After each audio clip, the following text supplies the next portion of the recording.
दोस्तों नमस्ते, मैं सुशील कुलकर्णी। आप देख रहे हैं एनालाइजर न्यूज हिंदी। दोस्तों, दो घटनाएं ऐसी है जिसका जिक्र करना जरूरी है। एक के बारे में बहुत ही चर्चा हुई, खास करके महाराष्ट्र के मीडिया में इसकी बहुत चर्चा हुई, और एक घटना ऐसी है जिसको ज्यादा मीडिया ने ध्यान नहीं दिया है। अब मीडिया ये जानबूझकर करती है, ये हमें साफ तौर पर पता है, लेकिन मीडिया जो नहीं दिखाती है वही दिखाना हमारा फर्ज है, कर्तव्य है और काम करने का तरीका भी। मीडिया से अलग नजरिया, इसलिए तो हम कहते हैं। दोस्तों, पहली घटना ऐसी है कि भारतीय जनता पार्टी के प्रदेश के अध्यक्ष चंद्रशेखर बावनकुळे ने तैलिक समाज के एक कार्यक्रम में एक बयान दिया। उन्होंने कहा कि आगे मेरे कार्यकाल में ही भारतीय जनता पार्टी के नेता देवेंद्र फडणवीस महाराष्ट्र के मुख्यमंत्री बने। जैसे ही यह बयान आया, महाविकास आघाड़ी की ओर से जोरदार बयानबाजी शुरू होने लगी और कहा जाने लगा कि अब देखो, शिंदे को नहीं मुख्यमंत्री रखा जाएगा। आपको बता दूं कि देवेंद्र फडणवीस ने साफ तौर पर कहा है, चुनाव होने तक एकनाथ शिंदे मुख्यमंत्री रहेंगे, उसके बाद उन्हीं के नेतृत्व में चुनाव होगा और फिर से हम ही सरकार बनाएंगे। हम ही सरकार बनाएंगे का मतलब है देवेंद्र फडणवीस ये नहीं कह रहे हैं कि फिर से एकनाथ शिंदे मुख्यमंत्री बनेंगे, लेकिन सरकार तो एकनाथ शिंदे के साथ ही बनेगी। हो सकता है सरकार में कुछ हेर फेर हो जाए और यह हेर फेर देवेंद्र फडणवीस को मुख्यमंत्री बनाने के लिए किया जा सकता है। यह होगा नहीं दोस्तों, यह होगा नहीं। हां, जो कुछ भी फेर हो सकता है उसके बारे में हम जरूर आगे कभी बात करेंगे, एक अलग विषय इसके लिए लिया जाएगा। लेकिन दोस्तों, मैं आपको बता दूं कि एक प्रदेश के अध्यक्ष, पार्टी के अध्यक्ष ये चाहते हैं कि प्रदेश में अपने पार्टी की सरकार आए, अपने पार्टी का नेता मुख्यमंत्री बने। इसमें गैर क्या है? यही बात तो पिछले अध्यक्ष चंद्रकांत पाटिल ने भी कही थी पनवेल के कार्यकारिणी की मीटिंग में। यही बात तो कही थी कि हमने दिल पर पत्थर रखकर किसी और को मुख्यमंत्री बनने दिया है। यही बात कही थी। उल्टा मैं तो यह मानता हूं कि इधर कांग्रेस में, शिवसेना में या एनसीपी में एक अजीब सी होड़ लगी है हर एक नेता में, मैं मुख्यमंत्री, मैं मुख्यमंत्री। लेकिन यहां पर मैं नहीं तू की बात हो रही है।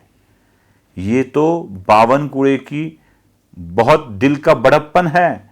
मुझे तो बावनकुळे एक अच्छे अध्यक्ष लग रहे हैं जो खुद की बात नहीं चला रहे। उधर नाना पटोले अपनी ही बात चला रहे हैं, शरद पवार अपनी बेटी की बात चला रहे हैं, उद्धव ठाकरे अपनी पत्नी की बात चला रहे हैं, अपने बेटे की बात चला रहे हैं, बावनकुळे फडणवीस की बात चला रहे हैं। यह फर्क है।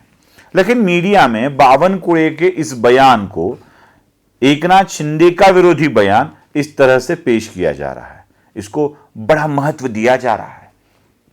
लेकिन एक और घटना घटी है जिसको मीडिया महत्व नहीं दे रही है। घटना कौन सी है? घटना जब घटी थी तब बहुत बड़ा महत्व दिया गया। मतलब शरद पवार के निजी निवास स्थान सिल्वर ओक पर कोई व्यक्ति फोन कर लगातार शरद पवार को मार डालने की धमकी दे रहा था। शरद पवार को बताया जा रहा था कि मैं मुंबई आऊंगा और देसी कट्टे से आपको गोली मार दूंगा। बड़ा ही सनसनीखेज मामला था, बड़ा ही महत्वपूर्ण मामला था, क्योंकि एक बड़े नेता को धमकी दी जा रही थी। कौन कर रहा होगा, कौन कर रहा होगा, तरह तरह की अटकलें लगाई गई। लेकिन जब मामले की छानबीन शुरू हुई और मुंबई पुलिस इस धमकी देने वाले शख्स तक पहुंच गई तो कुछ और ही सामने आया। क्या सामने आया? सामने यह आया कि एक व्यक्ति शरद पवार को बिहार से लगातार धमकी दे रहा है। उसका नाम है नारायण कुमार। यह नारायण कुमार क्यों धमकी दे रहा है? पता यह चला कि नारायण कुमार की बीवी को किसी राजनीतिक दल के कार्यकर्ता ने भगा लिया था। अब यह राजनीतिक दल का कार्यकर्ता एनसीपी का था। वो वहां के एनसीपी के अध्यक्ष को यह बताने की कोशिश कर रहा था कि मेरी बीवी मुझे लौटा दो, लौटा दो मेरी बीवी। बाबा एक ही बीवी है मेरे पास, आप ले गए तो मैं क्या करूंगा। लेकिन एनसीपी का वो अध्यक्ष इसकी इस गुहार पर ज्यादा ध्यान नहीं दे रहा था। उसका गुस्सा बढ़ता जा रहा था, बढ़ता ही जा रहा था। वो सोच रहा था कि किसको बोलूं। तब उसको शरद पवार के मुंबई के निवास स्थान पर फोन करने की आइडिया सोची और शरद पवार को ही उसने फोन करना शुरू कर दिया। बेचारा नारायण जानता ही नहीं था कि एक पार्टी के नेता ने भगाई हुई बीवी उसी पार्टी के नेता का नेता उसे कैसे वापस करेगा। यह निजी मामला था ना, उसमें पार्टी लाने की क्या जरूरत थी। और राजनीति में मांगा जाता है, इलेक्शन के टाइम पर ही वो दिया जाता है। इलेक्शन नहीं है तो कौन किसको क्या देगा भैया।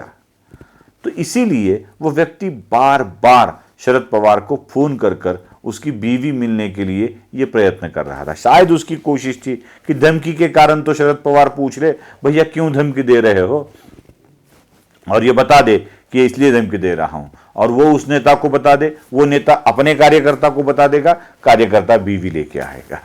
धन्य है नारायण की। लेकिन मीडिया ने ये नारायण वाला मसला ज्यादा तौर पर सामने नहीं लाया। क्यों नहीं लाया? क्योंकि सामने आ जाता ना कि नारायण की बीवी एनसीपी के कार्यकर्ता ने भगाई है। भले ही वो बिहार का कार्यकर्ता हो, लेकिन कार्यकर्ता तो एनसीपी का है ना। एनसीपी की बदनामी कैसे होने देती मीडिया? क्योंकि बदनामी एनसीपी की मतलब मालिक की, और मालिक की बदनामी नहीं किया करते। यही एक बात मीडिया ने बिल्कुल नहीं की। लेकिन बावनकुळे की बदनामी करते वक्त मीडिया एक कदम पीछे नहीं हटा। वो करते गए, करते गए, करते ही गए। ये दोनों विषय इसलिए आपके सामने प्रस्तुत कर रहा हूं कि मीडिया किस तरह से वर्तन करती है, ये बात आपके सामने उजागर हो जाए। दोस्तों, अगर ये बात पसंद आई हो तो चैनल को लाइक शेयर जरूर कीजिएगा, और हाँ, सब्सक्राइब करना मत भूलिए, क्योंकि आप सब्सक्राइब जब करते हैं तो हमें बड़ा बल मिलता है। धन्यवाद।